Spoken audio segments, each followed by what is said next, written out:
아멘. 피곤한 일인 줄 압니다. 그러나 귀한 시간에 은혜 받을 수 있도록 깨어있을 때에 은혜 충만하게 받고 돌아가는 귀한 시간 되기를 간절히 소망합니다. 사내는, 남자는 태어나서 3번 물어야 된다. 맞나요? 틀리나요? 우리 남성분들. 여러분들의 개인적인 경험을 놓고 그래 맞다. 나 태어나서 지금까지 앞으로까지 다 해서 3번 울 거다. 3번 옵니까? 흔히 그렇게 얘기합니다. 태어날 때 울고 보통 다 태어날 때 응애하고 울지요. 근데 부모님 돌아가셨을 때 울고 나라를 잃었을 때 울고 정말 뭐 남자든 여자든 뭐 모든 인간을 다 배열하는 것 같아요. 남자든 여자든 정말 3번 울까요? 3번 이상 울면 이건 사람도 아니야 그러면 저나 여러분들이나 사람도 아니에요. 맞죠? 수도 없이 울잖아요. 그 어떤 사람이 우스갯소리로 이렇게 얘기합니다. 남자는 태어나 3번 운다 그러니까요. 다른 말로 이렇게 얘기해요. 남자는 울고 싶을 때 운다. 인간은 울고 싶을 때 운다. 물론 울고 싶지 않을 때도 울어요. 그렇지 않습니까 여러분들? 여러분들 이미 벌써 경험해 보셨겠지만 TV 보면서 울어요. 그죠? 감동적인 장면, 슬픈 장면, 기쁜 장면, 극적인 장면 이런 거 볼 때마다 어때요? 여러분들? 울컥하잖아요. 어느새 주르륵 눈물이 떨어지지 않습니까? 제가 울봅니까? 아마 여러분들의 눈에도 눈물이 마를 날이 지금까지 상당히 많았을 거예요. 3번이 아니라 30번, 300번도 더 될 것 같아요. 이처럼 우리 인간은 눈물 흘리며 살아갈 수밖에 없는 인생입니다. 그 정도로 내 뜻대로 내 마음대로 안 돼요. 갑작스럽게 나를 울게 만드는 일들이 얼마나 많이 있는데 오늘 본문 속에 한 여인이 극한 슬픔에 울고 있습니다. 나인성이라고 하는 곳에서 일어났던 사건인데요. 예수님과 예수님을 따르는 많은 사람들이 나인성 안으로 들어가고 있는 중이고 한 무리가 나인성에서 밖으로 나가고 있는 상황입니다. 이 나가고 있는 이 무리들은 어떤 무리들이냐? 장례 행렬이었습니다. 그 나인성에 부부가 있었는데 아들 하나를 낳고 행복하게 잘 살고 있습니다. 그런데 어느 날 남편이 죽고 여자가 하루아침에 과부가 됩니다. 지금도 그럴 수도 있겠지만 뭐 절대 진리는 아니에요. 지금은 뭐 여성들이 때로는 혼자 있어도 더 가정을 일으키고 그래도 부족함 없이 살아가는 분들도 상당히 많습니다. 근데 과거에 지금 이 성경 시대에 과부가 되었다라고 하는 이야기, 여자가 남편을 잃었다라고 하는 이야기는 앞날에 엄청난 시련과 극심한 가난, 혹독한 고난이 기다리고 있다라고 하는 걸 전제하고 있어요. 그렇겠지요, 여러분. 그리고 남편을 잃어버리고 얼마나 많은 눈물을 쏟았겠습니까? 근데 그래도 그 여인에게는 소망이 있어요. 아들이 있잖아요. 남편은 갑자기 죽었지만 아들이 있단 말이죠. 그러던 어느 날 아들마저 죽은 겁니다. 아마 이 여인은 더 이상 흘릴 눈물도 없었을 거예요. 남편 때문에 슬퍼서 울었던 눈물 며칠, 몇 주 전인데 또 울어 내가? 안 울리라. 여러분들 내 마음대로 안 울어요? 눈물이 날 수밖에 없는 상황인데요. 아마 저 개인적으로 바라볼 때는요. 남편이 죽었을 때보다 아들이 죽었을 때 더 많이 눈물을 흘렸을 것 같아요. 불쌍히 여기는 주변에 많은 사람들이 모여서 이 과부 자기 아들까지 죽었던 이 아들의 장례에 참석해서 장례를 치릅니다. 눈물의 행렬이 지금 나인성 바깥으로 나가고 예수님의 행렬이 예수님과 더불어 지금 마주치고 있는 상황이에요. 근데 중요한 것은 예수님이 그걸 보셨다라고 하는 거죠. 여기 보았다라고 하는 것은요. 단순히 그냥 눈이 띄어져 있고 보이니까 보았다는 게 아니라요. 주목해서 봤다는 거예요. 자세히 관찰했다는 겁니다. 여러분 성경에는요, 특별히 구약 성경 말고 신약 성경에 와서 예수님께서 보셨다라고 하는 그런 말들이요, 몇백 번, 거의 400여 번 하고 있습니다. 그 이야기는 하나님은 우리 인생들의 모든 삶에 관심이 있으셔서 자세히 관찰하시는 하나님, 살피시는 하나님이다라고 하는 거죠. 다른 사람들은 장래인을 보고 그런가 보다라고 생각하고 휙 지나칠 수도 있어요. 근데 예수님은 자세히 살피시는 거예요. 자세히 살피시고 장래인을 멈추게 합니다. 그리고 그 여인에게 이야기하죠. 울지 마라. 여기 울지 마라라고 하는 예수님의 말씀은 단순히 야 사람이 태어나서 몇 번만 울어야 되는데 너무 자주 울어 그만 뚝해 그런 어떤 명령의 말일까요? 저는요 목회자이지만 특별히 장례식장에 가서 유족들을 바라보면서 뭐라고 얘기를 잘 못하겠어요. 여러분도 그렇죠? 뭐라고 참 얘기하기 애매모호해요. 걱정하지 마세요. 눈물 그만 흘리세요.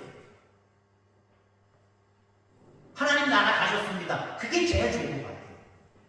정말 그 돌아가신 분이 예수님 믿다가 돌아가셨으면 하나님 나라 가셨습니다 라고 하는 소망으로 이야기하는 거, 그거 말고는요 다른 얘기로는 위로가 안 되더라고요.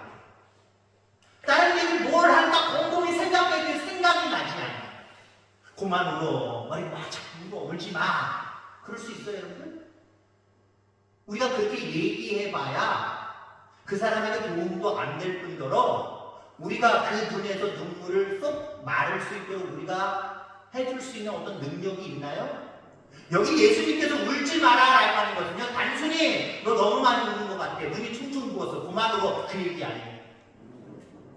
내가 네 눈에서 눈물이 기쁨이 되게 해줄 거야. 울지 마. 그 얘기예요. 그 내용이 거기에 포함되어 있는 거예요. 그리고 장례를 멈추게 하셨을 뿐만 아니라 그 죽어있는 관에 손을 얹으시고 기도하셨습니다. 선포하셨습니다. 뭐라고 선포하십니까? 청년아, 내가 내게 말하니 일어나라 라고 말씀하고 있습니다. 일어나라 라고 말씀하고 있습니다. 도저히 육신을 가진 인간이 할 수 있는 이야기가 아니에요. 이거 미친 사람 아니면 할 수 없어요. 누가 죽은 그 시신 앞에서 일어나라고 이야기할 수 있겠습니까? 할 수가 없어요. 예수님이니까 하시는 수 있는 거예요. 예수님은 여인에게 울지 마라. 어쩌면 그 이야기는 누구든지 따라할 수 있는 말이었을 거예요. 근데 죽은 시신을 향하여서 일어나라라고 하는 말은요 아무나 할 수 없는 이야기입니다. 예수님은 하실 수 있어요. 믿음의 사람은 할 수 있어요. 여러분 믿음의 사람이 되어서 어떤 절망적인 상황 속에서도 소망을 이야기하고 희망을 이야기할 수 있는 저와 여러분들 되기를 주의 이름으로 축원합니다. 그래서 여러분들 찬양에도 그런 찬양이 있잖아요. 할 수 있다 하면 된다 해보자. 세상 사람들 어때요? 할 수 없어. 하면 안 돼. 이거 안 된다니까? 보통 이렇게 이야기하죠. 그런 상황 속에서도 우리의 믿음의 사람들은 하나님이 우리와 함께 하시기에 하자. 하면 된다. 해보자. 그거예요. 그 말들을 입에 담고 살아가는 저와 여러분들 다 되기를 주의 이름으로 축원합니다. 어떤 일이 벌어졌나요? 죽은 그 과부의 아들이 일어났어요. 그리고 예수님 그의 손을 붙들고 어머니한테 얘기해 줍니다. 말도 울지 말라. 그 속에는 무엇이 내포되어 있다고요? 내가 네 눈에서 눈물을 쏙 마르게 하고 기쁨이 되게 할 거야. 정말 그 말씀대로 그대로 이루어졌어요. 그 여인은 얼마나 기뻤을까요? 눈물이 아마 쏙 들어갔을 거예요. 옛날에 그런 얘기 있잖아요. 아이들에게 자주 하는 말. 너 울다가 웃으면 어디에 뭐가 나요? 그런 말이 있었잖아요. 그렇죠? 아마 이 여인의 모습이 그런 모습이었을 거예요. 엉엉엉엉 불러도 눈물을 짜고 그냥 생각할수록 눈물이 자꾸 나오는데 죽었던 자기 아들이 살아서 예수님과 더불어 자기 앞에 딱 서 있을 때 이 여인은 아마 기쁨의 웃음을 웃었을 거예요. 깔깔대고 웃었을 거예요. 야호! 하면서 신나서 소리쳤을 거예요. 그렇습니다. 예수님을 만난, 예수님의 일행을 만난, 아니 예수님을 만난 그 과부는 또 자기 아들을 잃어버린 소망이 끊어서 눈물 가운데 있었던 이 여인은 기쁨으로 회복되어졌습니다. 슬픔이 기쁨으로 회복되어졌다라고 하는 거예요. 예수님은 왜 이런 기적을 베풀으셨을까요? 왜 이 아들이 성경책에 기록하고 있을까요? 온 세상 앞에서 예수 그리스도만이 죽음을 이기신 생명의 주요 하나님 되심을 선포하기 위해서 그렇습니다. 우리에게 기쁨을 주시는, 눈물을 마르게 하시고 기쁨을 대신 허락하시는 그 주님은 부활하셔서 지금도 함께 하시는 하나님이고요. 영원토록 우리에게 영원한 생명을 주시는 참 하나님이심을 기억하기를 주의 이름으로 축원합니다. 그래서 예수를 믿는 우리에게는요, 사실상 죽음이란, 낙심이란, 불안이란 이런 것들이 존재할 수 없는 거예요, 사실은. 근데 우리는 어때요? 실질적으로 믿노라 하면서도 세상 사람들처럼 죽음을 생각하고 죽음에 맞닥뜨리고 또 낙심하게 되고 불안을 느끼며 살아가지. 그런데 참된 믿음을 가지고 있으면 있을수록 죽음을 극복하고요, 낙심을 극복하고요, 불안을 극복하며 살아갈 수가 있어요. 왜요? 그 비결이 뭡니까? 세상 사람들은 죽음 앞에, 어떤 낙심 앞에, 어떤 불안 앞에 눈물을 흘리며 살아가는데, 눈물이 마를 일이 없는데, 우리는 그런 것들을 맞이하면서 눈물은 흘리지만 그 뒤에 난 이 죽음으로, 이 낙심으로, 이 불안으로 인해서 절대 나는 쓰러지지 않아 라면서 우리는 일어날 수 있는 자들이에요. 왜 그렇습니까? 두 가지이기 때문에. 첫째는 때를 따라 돕는 은혜가 우리에게 있기 때문에, 때를 따라 돕는 그 하나님이 우리와 함께 하시기 때문에. 예수님은 울고 있는 과부를 눈여겨보셨고 또 지금도 많은 불안과 낙심과 때로는 죽음 앞에, 질병 앞에 눈물을 흘리고 있는 우리들을 관찰하고 계신 줄 믿습니다. 자세히 살피고 계시는 줄 분명히 믿습니다. 우는 일들은 부끄러운 일들이 아니에요. 그러나 계속해서 같은 상황 가운데 같은 것을 가지고 계속 보면서 울고 있는 모습들은요, 하나님 앞에 실망을 드리는 거예요. 우리 앞에 죽음, 우리 앞에 낙심, 우리 앞에 불안의 모습이 있을 때 우리 눈물 흘릴 수 있어요. 충분히 그럴 수 있어요. 연약한 인간이기 때문에 그렇습니다. 그러나 믿음의 사람들은 때를 따라 돕는 은혜를 주신 하나님이 나의 하나님인데, 그러면서 지금 어떤 눈물 흘리게 만드는 그 상황들 속에서 계속 울지 않아요. 소망의 하나님을 바라, 때를 따라 돕는 그 하나님을 바라보게 되었습니다. 결국 때를 따라 돕는 하나님의 은혜가 임함으로 말미암아 오늘 이 여인처럼 우리의 눈에서 눈물이 마르고 그 눈물을 흘릴 만한 일들이 기쁨으로 변화되는 놀라운 축복이 있음을 여러분이 기억하게 되기를 주의 이름으로 축원합니다. 그렇습니다. 우리 주님은 우리의 눈물을 기이 여기십니다. 우리가 눈물을 흘리고 있는 것들을 보고 계시다는 거예요. 다윗은 하나님 앞에 기도할 때 이렇게 기도했습니다. 나의 눈물을 주의 병에 담으소서.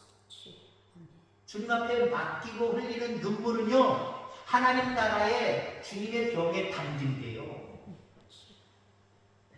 쓸데없는 눈물이 아니라는 얘기예요. 세상 사람들처럼 어떤 죽음 앞에, 낙심 앞에, 불안 앞에 계속해서 우리보다 더 많이 흘리는 눈물, 그건 하나님 나라의 주의 병에 담기지 않아요.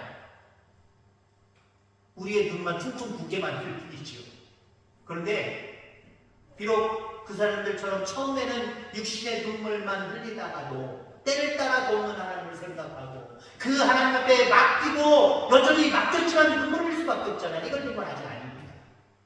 그 하나님 앞에서 맡기고 흘리는 눈물은 어디에 쌓인다고요? 주의 하나님 나라의 그 병에 담긴다는 거예요. 여러분들 아이들 여러분들의 자녀들이나 손주들 데리고 요즘에는 워터파크라고 그러죠. 동물원만 파크가 아니라 요즘에는 물로 된 파크, 수영장, 각종 모든 시설이 있는 그 워터파크를 가보셨습니까? 거기 워터파크에 가면은 어떤 시설이 있냐면요.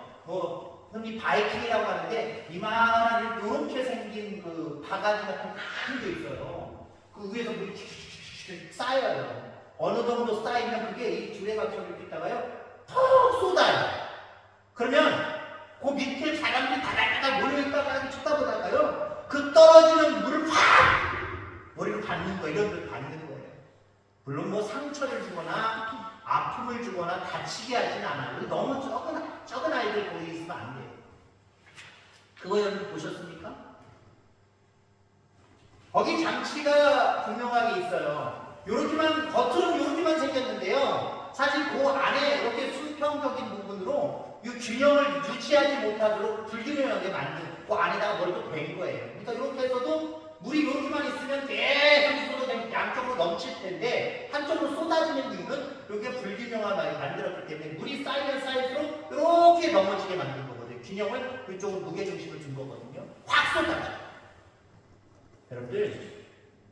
여러분들 하나님 나라에 하나님 앞에 맡기고 때를 따라 돕는 하나님 앞에 맡기고 기도하면 흘린 눈물은요 쌓이고 쌓여서요 우리는 잘 모르지만 하나님의 기준에 이만큼은 됐다 그럴 때 하나님의 은혜로 쏟아 부어주시는 거예요.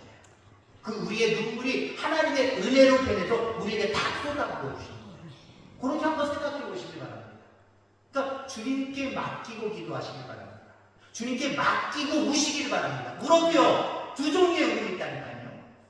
그냥 막연하게 육신적으로 슬퍼서 걱정돼서 염려돼서 그래서 낙심돼서 흘리는 눈물이 있고요. 그렇게 처음에 흘렸지만 때를 따라 돕는 은혜를 주시는 그 하나님 앞에 맡기고 눈물을 흘려 기도하면요 그건 다른 눈물이 되거든요. 완전히 다른 눈물이 되거든요. 그 눈물은 우리에게 응답하는 힘으로 작용합니다. 늘 하나님 앞에 맡기고 눈물 흘림으로 때를 따라 돕는 하나님의 귀한 은혜가 충만히 여러분들에게 넘치게 되기를 주의 이름으로 축원합니다. 자, 예수를 믿는 우리에게 죽음이란 낙심이란 불안이란 존재하지 않는 이유가 뭡니까? 두 번째는 모든 것이 합력하여 선을 이루게 하시는 하나님이기 때문에 그렇습니다. 모든 것이 합력하여 선을 이루게 하십니다. 이건 굉장히 큰 그림을 얘기하는 거예요. 그림으로 따지면요 하나님이 말씀하시는 모든 것이 합력하여 선을 이룬다. 애매모호한 말로 이게 무슨 도대체 뭐지? 모든 것이 어떤 거라는 말이고 어떤 걸 말하는 거야 도대체? 모든 것이 어떤 것까지 얘기하는 거야? 이것이 합력하여 선을 이룬다고? 합력하여 우리에게 큰 은혜를 가져다 준다고? 이게 도대체 뭘 말씀을 하시는 거지? 어떤 의미를 말씀하시는 거지? 우리 인간은 이해하지 못해요. 그러나 하나님의 관점으로는요 우리가 이해할 수 없는 우리를 위한 큰 그림을 가지고 계시는 거예요. 우리는 그저 하루하루를 살아갈 수밖에 없지만 우리 하나님은 저 영원 전부터 영원까지를 생각하시는 분이기 때문에 우리보다 몇 수를 준다 앞을 본다라고 가늠할 수 없을 정도로 많은 수를 우리보다 더 보시는 분이에요. 그렇기 때문에 여러분들 지금 내게 낙심, 내게 불안, 내게 어떤 죽음, 공포, 질병 이것이 나를 엄습해와서 나를 눈물 흘리게 하지만 결국 이 모든 것들이 모여서 하나님이 나에게 이런 것들을 이루시게 하기 위해서 처음부터 이렇게 가신 거였구나. 그림을 그려가신 것이구나. 이렇게 이해되어지는 축복이 있기를 주의 이름으로 축원합니다. 자, 이 큰 그림을 완성하기까지 시간이 걸릴 수도 있어요. 우리가 어떤 슬픔과 낙심 앞에서 눈물을 흘리면서 하나님 앞에 맡기고 때를 따라 돕는 하나님 앞에 맡기고 기도하면 금방 뭔가 오늘 본문처럼 금방 눈물이 변하여 기쁨이 되게 하고 슬픔이 변하여 기쁨이 되게 하는 그런 모습으로 변화됩니까? 지금 장례인들 앞에 예수님은 바로 기도하자마자 그 아들이 살아나서 그 눈물을 흘리고 있는 엄마한테 딱 데리고 오잖아요. 금방 이루어졌잖아요. 어쩌면 근데 우리에게 있는 그 걱정거리들, 염려들, 근심들, 질병, 때로는 죽음의 공포 이런 것들은 금방 사라지지 않을 수도 있습니다. 그러나 여전히 하나님께서는 우리를 위하여 아름답고 선한 뜻과 큰 계획을 갖고 계시다라고 하는 것을 신뢰하시기를 바랍니다. 여러분 그렇잖아요. 내가 믿는 어떤 사람이 내가 이해하지 못하는 어떤 명령을 내려요. 이거 해야 돼 말아야 돼? 근데 나를 사랑하고 그분이 어떤 분인 걸 확실히 알려면요 행하게 되어 있어요. 그 일이 불안불안한 일이라고 할지라도 그 사람이 또 행하게 되어 있어요. 근데 예를 들어서 믿지 못하는 사람, 처음 본 사람, 이상한 사람, 그 사람이 어떤 나에게 불안불안한 것을 시켜요. 여러분 할 수 있어요? 할 수 없잖아요. 여러분 우리에게 주어진 많은 눈물을 흘리는 일들 그 앞에서 우리가 왜 때를 따라 돕는 하나님을 바라봐야 됩니까? 그분만이 믿을 만한 분이에요. 그분만이 능력의 하나님입니다. 모든 것들을 능하게 하실 분입니다. 눈물을 흘리는 앞에서 누구를 의지할까? 세상 사람 의지해 보세요. 무슨 문제가 해결돼요? 무슨 문제가 해결돼요? 아무 문제도 해결되지 않습니다. 그러나 큰 그림을 가지고 계시는, 계획하고 계시는 그 하나님 앞에 맡기고 살아가시길 바랍니다. 그러면 그 순간부터 하나님이 하시는 일인데 다 잘 될 거야. 긍정의 마음을 갖게 되어 있어요. 왜 나한테 이런 슬픔을 주시고 왜 근심을 주셨습니까? 하고 눈물을 흘려보세요. 그럼 자기 힘으로, 자기 능력으로, 자기 주관으로 문제를 해결하려고 해보세요. 눈물 그치지 않아요. 눈물 마르지 않아요. 기쁨이 되는 게 전혀 없어요. 근데요, 그 모습 속에서, 눈물을 흘리는 그 상황 속에서도 이것도 다 하나님의 은혜지. 이런 상황들을 통해서 하나님은 더 큰 은혜를 나에게 주시려고 하는 거야. 기대하시기 바랍니다. 도대체 그게 뭐지? 라고 알아볼 생각도 하지 마세요. 알아볼 주세요. 시간이 지나면 그랬구나. 우리 하나님이 이루시려고 그랬구나. 저는 요셉에 대한 이야기 많이 했죠. 요셉에게 꿈과 소망을 주고 정말 행복하게 할 때는 언제고 하나님이 꿈을 통하여서 형제들보다 아버지 엄마보다 위대한 사람이 되겠다는 꿈을 주셨잖아요. 근데 꿈이 이루어지기는커녕 형들의 미움을 받아서 팔려가고 노예로 살고 남의 집살이하고 감옥에 갇히고 이게 도대체 뭡니까? 요셉이야말로 눈에서 눈물이 마를 날이 없어야 됩니다. 근데 여러분들 요셉은 적어도 큰 그림을 그리시는 하나님을 신뢰했어요. 큰 그림을 그리시는 하나님을 신뢰했기 때문에 형들 통해서 팔아먹어서 나로 하여금 이 고생하게 하는 것 하나님 뜻이고 하나님 하시는 거예요. 남의 집 종살이 하는 거 억울하지만 내가 왜 우리 아버지 앞에서는 정말 귀한 자식인데 왜 나한테는 여기로 보내셔 나를 이곳에 보내셔서 노예처럼 살게 하셨지? 이거 하나님의 큰 뜻이야. 왜 나로 하여금 내 감옥에 맞춰서 억울하게 감옥 생활하게 하시지? 그것 때문에 마음에 상처를 입어서 하나님을 배반하고 외면하고 계속 눈물을 흘리며 살지 않았습니다. 그게 어디서 증명돼요? 형들이 곡식사러 왔을 때 형들이 자기를 알아보지 못했지만 요셉은 알아보고 나중에 형들에게 나의 형하고 자기 얼굴을 내밀을 때 자기 얼굴을 확인시켜줄 때 형들이 두려워했어요. 형들이 두려워했단 말이에요. 수십 년 만에 만난 동생이지만 자기들이 한 짓이 있으니까 그 요셉을 확인하는 순간 그들은 겁을 덜컥 먹었어요. 그래서 요셉이 뭐라고 얘기합니까? 형들 놀라지 마세요. 걱정하지 마세요. 무서워하지 마세요. 하나님이 그 전에 내가 17살 때 하나님이 형들보다 이 일을 위해서 오늘 이러한 상황들을 위해서 형들보다 나를 앞서서 이 애국으로 보내신 거예요. 팔아먹었잖아. 당신 딸 나 팔아먹었잖아. 이 나쁜 놈들아. 그렇게 얘기하지 않았다니까요. 사실 실질적으로 10명의 형들은 요셉을 팔아먹은 거 맞아요. 근데 요셉은 어떻게 봤어요? 그것도 다 하나님의 큰 그림으로 하나님의 큰 뜻으로 나를 먼저 애국으로 보내셔서 과정을 거쳐서 지금의 애국의 총리가 되도록 정말 꿈을 이루도록 하나님의 큰 그림을 그리셔서 이렇게 됐구나. 그러니까 형도 걱정하지 마세요. 형들의 공들도 커요. 형들 고마워요. 한마디로 이렇게 얘기해버려요. 여러분들 이런 요셉의 마음을 가지시기를 주의 이름으로 축원합니다. 눈물을 흘릴 수밖에 없는 그 상황들을 바라볼 때 이것도 선한 것들로 바라보는 시야가 열리기를 주의 이름으로 축원합니다. 하나님이 이 일을 통해서 나에게 더 큰 그림을 그리시고 더 큰 은혜를 주시려고 하시는구나. 이걸 여러분 생각하면 눈물이 슬슬 말라갈 거예요. 슬슬 마음속에 기쁘다. 하나님 나와 함께 하시는구나. 합력하여 선을 이루게 하시는구나. 그 기쁨으로 기대가 찰 거예요. 그렇습니다. 이 땅에 살아가면서 우리의 눈에서는 눈물 멈출 일이 없는 것 같습니다. 그러함에도 불구하고 그 눈물을 흘릴 수밖에 없는 상황들 속에서 때를 따라 돕는 하나님의 사랑이시길 바랍니다. 그 눈물을 흘릴 수밖에 없는 상황이 끝이 아니라는 거예요. 오히려 그 상황에 합력하여 하나님의 손에 있기 때문에 계획 가운데 있기 때문에 이 일들을 통하여서 더 귀한 역사를 우리에게 허락하신다는 사실을 기대하면서 날마다 기쁨 가운데 살아가는 소망 가운데 살아가는 저와 여러분들 다 되어지기를 주의 이름으로 축원합니다. 기도하겠습니다. 하나님 아버지